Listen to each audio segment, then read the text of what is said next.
Um, I can honestly say that I did not intend to speak tonight. Honestly, the thought of it freaked me out because I don't know what you're going through. But listening to a lot of you speaking, and especially about how white people need to be the ones to stand with you and to speak out because the fact is that white people are the problem. We are the problem, and that they're more likely to listen if they hear it from more white people, which is honestly really sad. And I just needed to speak, and I'm very grateful that I can do that.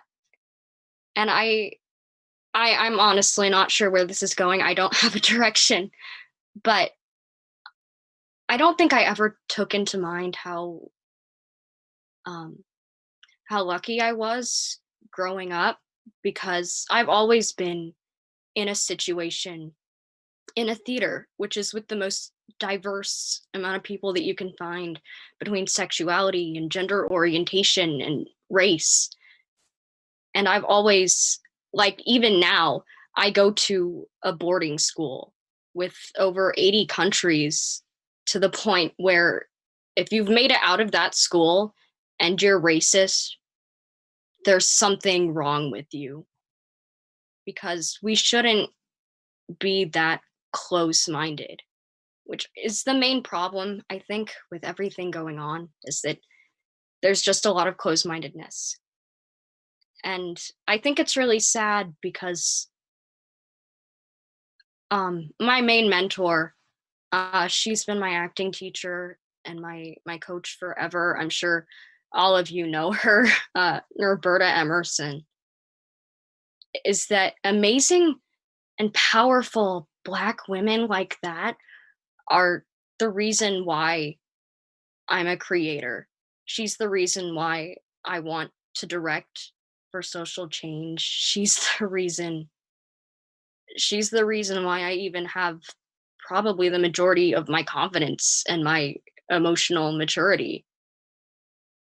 And it's sad that in a situation where I'm pulled over, if either one of us were pulled over, I'm the one who has more power. Despite the fact that she is older than me, she is wiser than me, she has more life experience. That's just incredibly humiliating, that I that when I get pulled over, I have to be grateful for my privilege, because if I know that I didn't have that, I would stand a much larger risk of getting harmed, or even killed for nothing. And especially going through social media, which social media I found is a wonderful thing because it shows you things that you'd never even seen, like the fact that I know why cops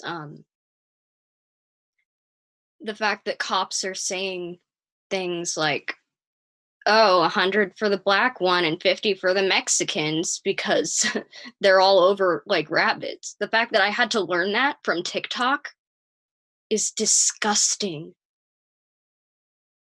And social media has also shown me a lot of things about where people stand, which I just want to read a screenshot that I saw on someone's story, which I immediately unadded him because I refuse to associate with someone who believes this. He wrote, "You've all been manipulated into believing falsehoods. You are easily controlled robots.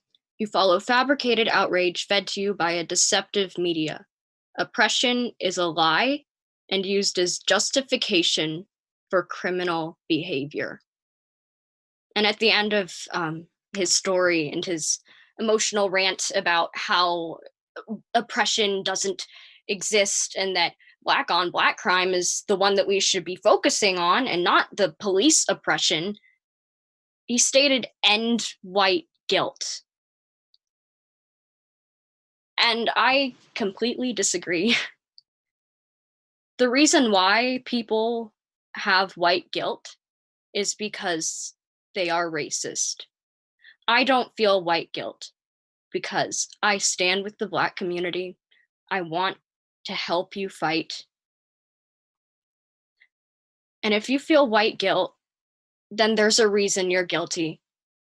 That should be the reason why you want to learn more and why you want to listen to Black people.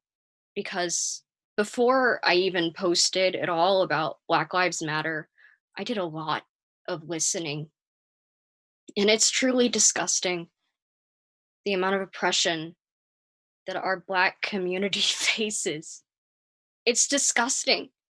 The fact that I have friends who fear for their lives in their own neighborhood just because they're Black and they live in a nice neighborhood.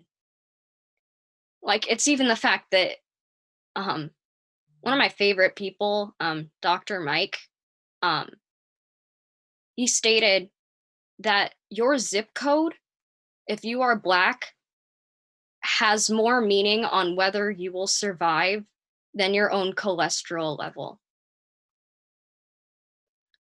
And oppression, I'm just so sorry for all of you that have to face it. And I'm here to listen and I'm here to fight with you and to stand with you because if someone can't learn it from you because they're too close minded to listen to someone who doesn't look like them,